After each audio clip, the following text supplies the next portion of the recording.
በነቢዩ ላይ ሰለዋት ማብዛት ነቢዩ ላይ ሰለዋት ማድረግ ትልቅ ምንዳ አለው። ሰለዋት ርዝቅ ያሰፋል። ሰለዋት ሐሳብ ጭንቀት ያስወግዳል። ሰለዋት የነቢዩን ውዴታ ያስገኛል። መን ሰለ ዐለየ ሰላተን ዋሂዳ በኔ ላይ አንድ ሰላት ያወረደ ሰለላሁ ዐለይሂ ዐሽረ ሰላዋቲን አላህ ለሱ 10 ያወርድበታል አሉ። አውለ ናሲ ቢየውመል ቂያማ የቂያማ ቀን በጣም ቅርብ የሆነ ሰው አክሰሩሁም ዐለየ ሰላተን በኔ ላይ ሰለዋት የሚያወርድ ነው አሉ ነቢዩ ሰለላሁ ዐለይሂ ወሰለም። ለሸፋኤ ቅርብ የሆነ ማለት ነው ብለው ተናግረዋል፣ ፈስረውታል። ማን ሰለዋት የሚያበዛ ኢነ ሚን አፍደሊ አያሚኩም የውመል ጁምዓ የእናንተ ከቀናችሁ በላጩ ቀን ጁምዓ ቀን ነው።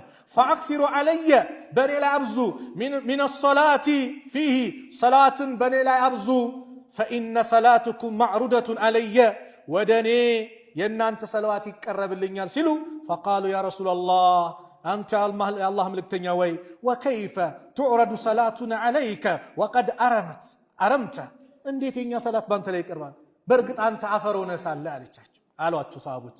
ቃለ የቁሉ ነቢዩ ሰለላሁ ዐለይሂ ወሰለም ናሉ ኢነላሃ ሐረመ ዐለል አርዲ አጅሳደል አንቢያኢ አላህ ለምድር የነቢያትን ጀሰድ ሰውነት ህርም አድርጎባታል። አፈር አይበላውም።